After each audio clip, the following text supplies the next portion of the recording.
اگر تمہارے والدین میں سے ایک یا دونوں تمہارے پاس بڑھاپے کی عمر کو پہنچ ہی جائیں،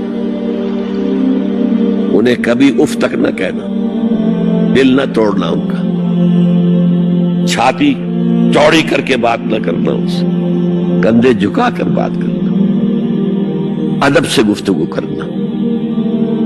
قل لہما قولا کریما واخفض لہما جناح الذل من الرحمہ، اپنے کندھوں کو جھکا کر رکھنا، اور پھر نہیں کہنا، اللہ سے دعا کرنا، رب ارحمہما کما ربیانی صغیرا، پروردگار میرے ان والدین پر رحم فرمائیو جیسے کہ انہوں نے مجھے پالا تھا جبکہ میں چھوٹا سا تھا۔ تو خاندان کے نظام کو مستحکم کرنے کے لیے 3 ڈائمنشنز ہیں، جیسے ایک کمرہ ہے، چوڑائی ہے، لمبائی ہے، اونچائی ہے۔ پہلے تو شوہر اور بیوی کے درمیان بانڈ آف لو،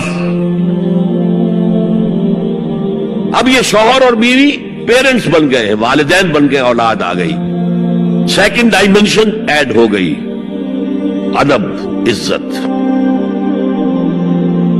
اور بہن بھائی ہے اخوت، جس کو کہ وہ کہہ رہا ہے جی ویلز بھی فریٹرنٹی، خاندان کا ادارہ مستحکم۔ یہاں ایک نقطہ اور بیان کر دوں، لیگل لیول پر بیوی کے حقوق کم ہے شوہر کے زیادہ، الرجال قوامون علی النساء، سیدھی سیدھی بات ہے، اور ہمیں ڈٹ کر کہنا چاہیے یہ، اس سے زیادہ معقول بات کوئی نہیں ہے۔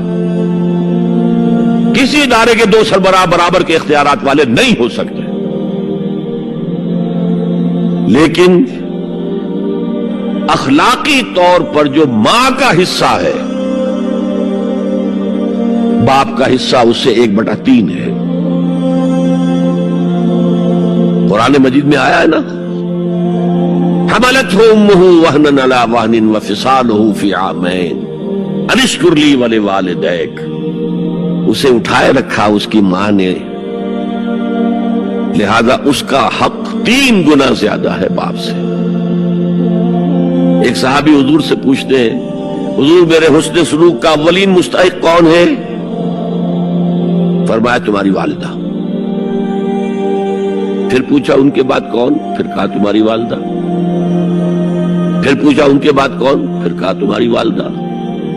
پھر پوچھا ان کے بعد کون؟ تو کہا تمہارے والد۔ 3 درجے۔ اور یہ جو فرمایا الجنت تحت اقدام الامہات، جنت تو ماؤں کے قدموں تلے ہے، یہ باپ کے بارے میں تو نہیں فرمایا۔ یہ ہے ایکویشن، بیلنس۔ اسلام قسط کی بات کرتا ہے، انصاف کی بات نہیں کرتا۔ انصاف تو یہ کہ آدھی روٹی ادھر دے دو، آدھی ادھر دے دو، انصاف ہے، یہ اچھی چیز ہے۔ یہ قسط یہ ہے کہ بوجھ اٹھانا ہے تو جو زیادہ قوی ہے اس کو زیادہ بوجھ دو اٹھائے، اور جو کمزور ہے اسے کم بوجھ دو، یہ قسط ہے۔ تو اسلام نے عورتوں پر ذمہ داریاں کم رکھی، ان کے اختیارات کم رکھے، لیکن اولاد پر حق ماں کا 3 درجے فائق رکھا۔